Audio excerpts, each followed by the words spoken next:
Bonjour tout le monde, bienvenue sur ma chaîne YouTube, ici Kim et aujourd'hui, tout d'abord, je voulais vous souhaiter joyeux Noël. Je suis très contente de vous retrouver en cette journée du 25 décembre 2023 et pour l'occasion, j'avais envie de vous offrir un petit cadeau, quelque chose que je n'avais jamais fait sur cette chaîne-ci avant et c'était de vous offrir une vidéo par jour jusqu'au jour de l'an.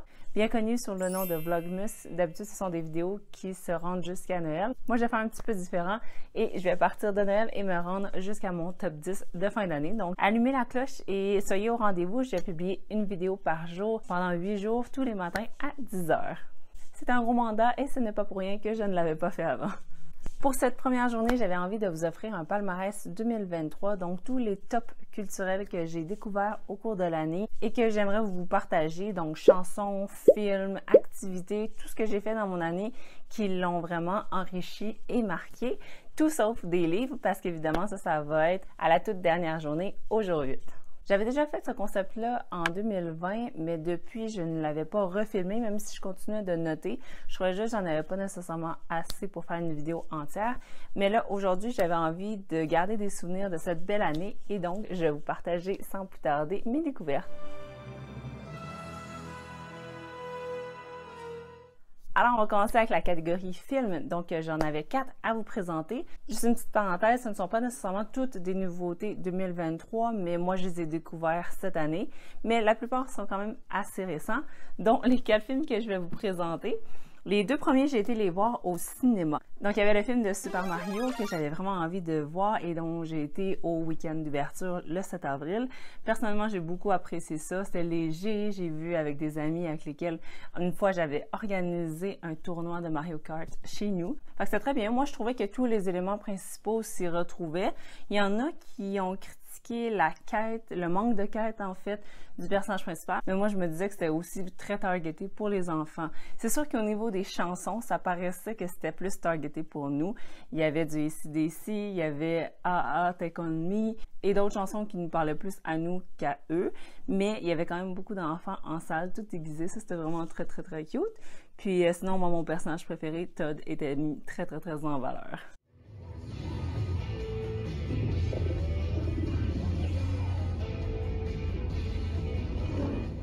Sinon, l'autre film que j'ai été voir dans son week-end d'ouverture, et ça a été difficile, c'était le fameux film Barbie qui est sorti le 22 juillet. En tout cas, moi, j'ai été le voir cette date-là. Et je sais pas pourquoi, j'y allais juste avec une amie de fille au lieu d'avec un gros groupe d'amis. Donc, je n'avais pas pensé acheter des billets d'avance. Je sais, ça me ressemble pas du tout. Il n'y avait plus de place du tout. Mon ami et moi, on a dû aller au Randolph, juste à côté, perdre 2h20 parce qu'on n'avait pas le goût de retourner chez nous pour pouvoir assister à la représentation d'après qui était en français en plus. On n'a même pas pu le voir en langue originale parce qu'il n'y avait plus de place. Au niveau de mon appréciation, j'ai beaucoup aimé le message, l'esthétisme des décors et des costumes. Il y avait aussi beaucoup d'humour que j'ai apprécié dans les dialogues ou dans les références cinématographiques. Il y avait dans les choses que j'ai moins appréciées, tout ce qui était chanson, chorégraphie. Moi, ça m'a pas rejoint vraiment, mais il y en a que j'ai entendu qui aimaient justement que ce soit too much, exagéré. L'autre affaire qui m'avait pas nécessairement rejointe personnellement, c'était tout ce qui était l'historique de Barbie. Moi, j'en ai jamais collectionné, j'en ai jamais possédé même. Donc, toutes les éditions spéciales avec la maison, la glissade, tout ça, je le connais de loin, mettons, mais moi, j'ai jamais joué même avec. Donc, c'était des choses que j'avais pas nécessairement reconnues, mais je trouve ça important que ce soit dedans et je trouve ça fun qu'il y ait eu une recherche. Et sinon, j'ai pleuré aussi dans le monologue de America Ferrera concernant la place de la femme en société. Je me suis beaucoup reconnue dans le rôle des mères que il faut que tu aimes tes enfants, mais t'as pas le droit d'en parler toujours. Et j'ai adoré lorsqu'elle a dit que les hommes avec qui on est en couple, on doit être leur mère, mais sans leur rappeler leur mère. I'm a man with no power. Does that make me a woman? Les 2 suivants, je les ai écoutés sur Prime Video et je les ai bien appréciés. Le premier, c'était Somebody That I Used to Know, écrit par le couple Alison Brie et Dave Franco en pleine pandémie. Il raconte l'histoire d'une femme de carrière accomplie qui prend une pause de télé pour retourner dans sa ville natale. Elle va tomber par hasard sur son premier amour, Sean, et ça va leur remettre en question toute la personne qu'elle est devenue. Les choses vont se compliquer lorsqu'elle va apprendre qu'il s'apprête à se marier.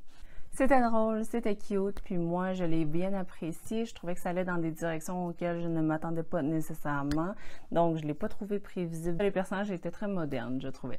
Le deuxième film qui m'intéressait, que j'ai fini par écouter, c'était One True Loves, puisque j'avais beaucoup apprécié le roman l'année précédente de Taylor Jenkins Reid, que j'avais lu et beaucoup apprécié. Cette histoire est celle de Emma et de Jessie, qui sont des high school sweethearts.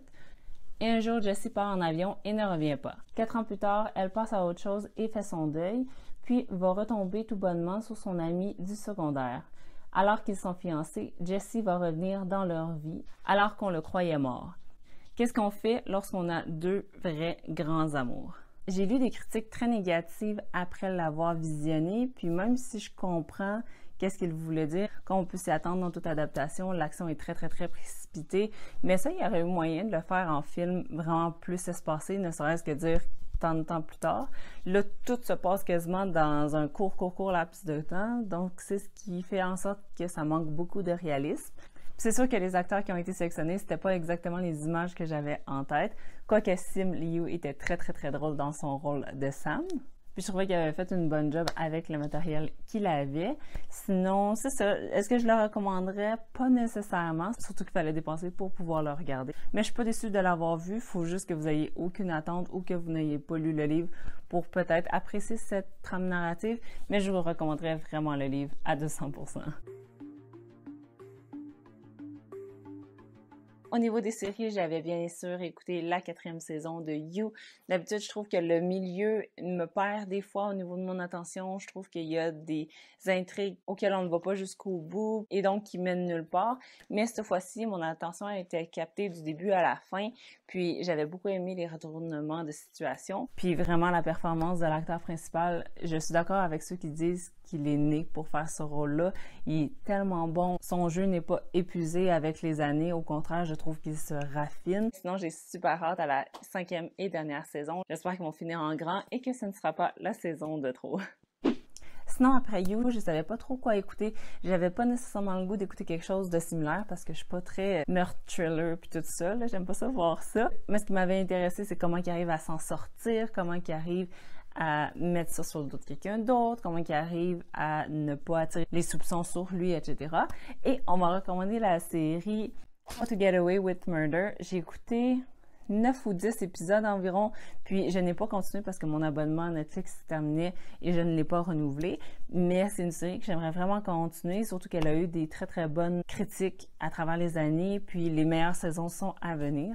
Donc c'est pas mal sûr que je devrais la continuer dans les prochains mois, pourquoi pas. Mais du peu que j'ai vu, j'ai bien apprécié. Sinon, l'autre série que j'ai vue adaptée d'un livre, c'était Daisy Jones and the Six. J'étais tellement contente que ce livre-là ait une adaptation.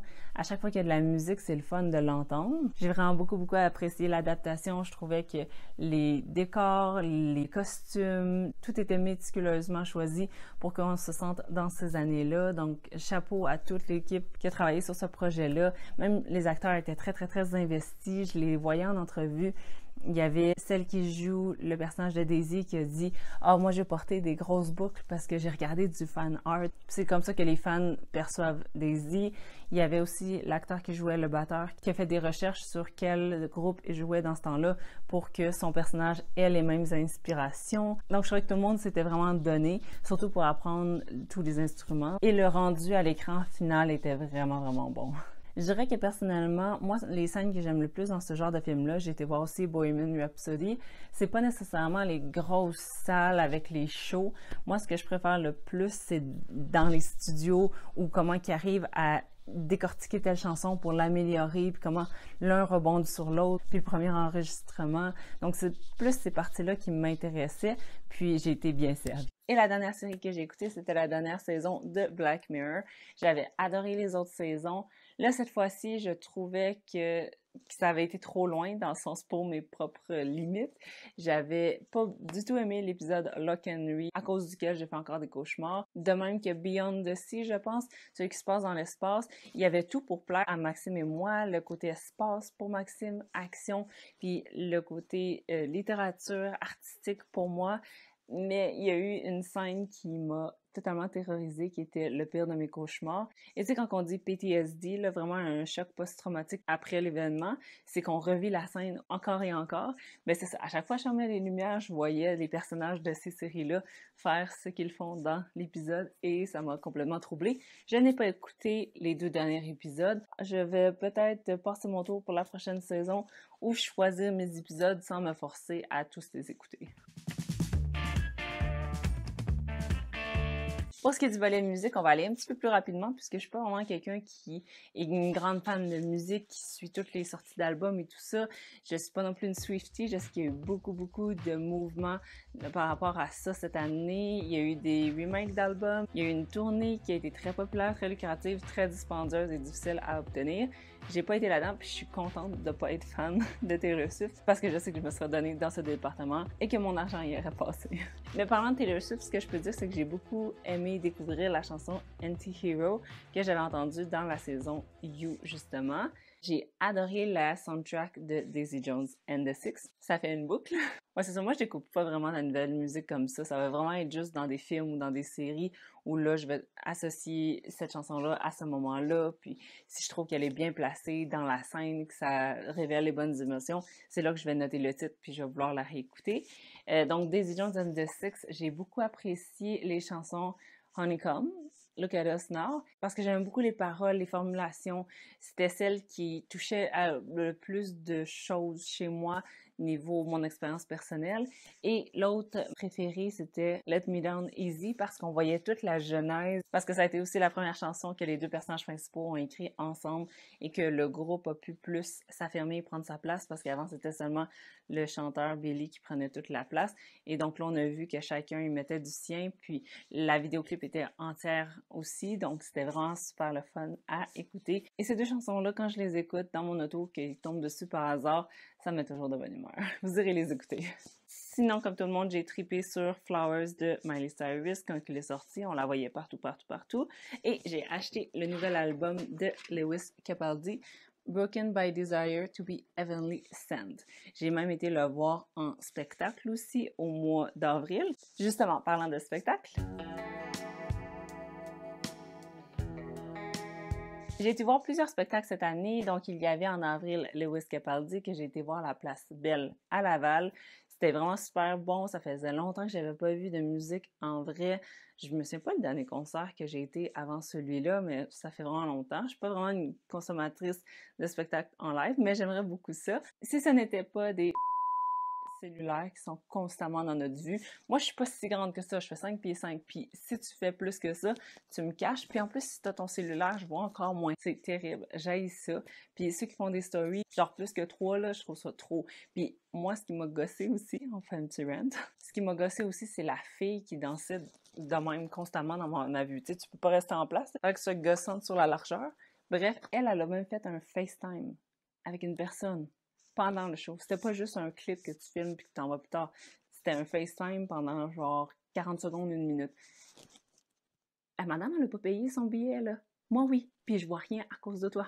Sérieux, cette journée-là, j'ai pas senti beaucoup de respect et de savoir-vivre. Sinon, on va rendre ça plus léger. Le 27 juin, j'ai été voir Louis Jésude au bordel. C'était un show que j'ai été tellement contente de voir. Il venait juste d'être parent en janvier et donc en juin, il nous en a parlé un petit peu et je trouvais que c'était lui à son meilleur. Son dernier show, Mille mauvais choix, je trouvais qu'il était un petit peu plus... Puis il en parlait, là. Tu sais, c'était plus dépressif, c'était plus triste, c'était plus dramatique comme sujet versus celui-là, c'était la parentalité que j'avais vécue il y a pas très longtemps et donc ça me rappelait des souvenirs à l'hôpital pour l'accouchement, pour les premiers jours avec ton nouveau-né.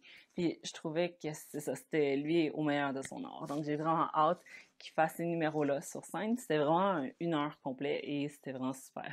Sinon, le 14 septembre, j'ai vu une pièce de théâtre qui s'appelle La Salle de Nouvelles. C'était à la Place des Arts. Je me souviens pas du nom de la salle, je vais le laisser juste ici, mais ça a été vraiment une super pièce. Maxime puis moi, je pense que c'est la 4e ou 5e qu'on voit ensemble et à vie. Et on a vraiment apprécié celle-là. Ça a été une des plus intéressante. Ça parle d'un présentateur télé dans la cinquantaine qui commence à se faire montrer la porte parce qu'il est rendu trop vieux. Et donc, sous le coup de l'émotion, il va annoncer en ondes, en direct, qu'il va se suicider dans 3 jours. Et donc là, les cotes d'écoute, ça va mousser et il va se faire offrir un show parce que tout le monde a les yeux rivés sur lui. Et ça va parler justement de notre culture de l'attention, que c'est difficile de faire des codes d'écoute, c'est difficile d'attirer l'attention des gens, c'est difficile de faire de l'argent avec la télé. Donc, je trouvais ça vraiment super le fun. Puis, c'est une pièce qui a été originalement écrite par quelqu'un à New York. Puis, nous, on l'a repris ici avec des acteurs québécois d'ici. Puis, j'ai trouvé ça extrêmement bon. L'acteur principal a fait une super bonne job. Sinon, j'espère que vous avez apprécié ce petit résumé topo de mon année. C'est sûr que ça résume pas l'entièreté. Au niveau des nouvelles, je suis contente qu'on aille ensemble dépasser le 2000 abonnés sur cette chaîne-ci. Merci beaucoup. Sinon, au travail, il y a vraiment beaucoup de défis, puis je trouve ça vraiment le fun pour l'année qui s'en vient parce que là, on est très motivé par un projet en particulier. Donc, c'est super le fun, l'équipe avec laquelle on travaille. Sinon, j'ai envoyé mon manuscrit à quelques maisons d'édition, donc j'attends encore des réponses. Je ne sais pas si en 2024, je vais le réécrire pour l'adapter en fonction de quelques commentaires que j'ai reçus en 2023. Si je suis motivée, ça se peut que je repasse derrière pour essayer de faire un nouvel envoi, on ne sait jamais. Puis, sinon, j'ai terminé mon programme à la TELUC, l'université à distance, et j'ai eu mon diplôme en entrepreneuriat. Donc, je suis bien fière de ça parce que le bulletin était vraiment à la hauteur des efforts que j'ai mis. En terminant, j'espère que cette vidéo aussi vous a plu. J'espère que vous allez faire aussi un bilan de votre côté si ça vous intéresse. Moi, j'aime ça collectionner les souvenirs, les événements. J'aime ça me souvenir, c'est en telle année que j'ai découvert tel film, c'est en telle année que j'ai été voir tel spectacle. J'aime ça avoir comme un endroit où je peux me référer pour me souvenir quand est-ce que j'ai fait ces belles découvertes-là. Laissez-moi savoir dans les commentaires, vous, quel événement a marqué votre année ou tout simplement une découverte culturelle qui vous a complètement charmé en 2023. On va se retrouver demain. Activez la cloche. Je vais publier une vidéo pour le jour 2 à 10h. Bye!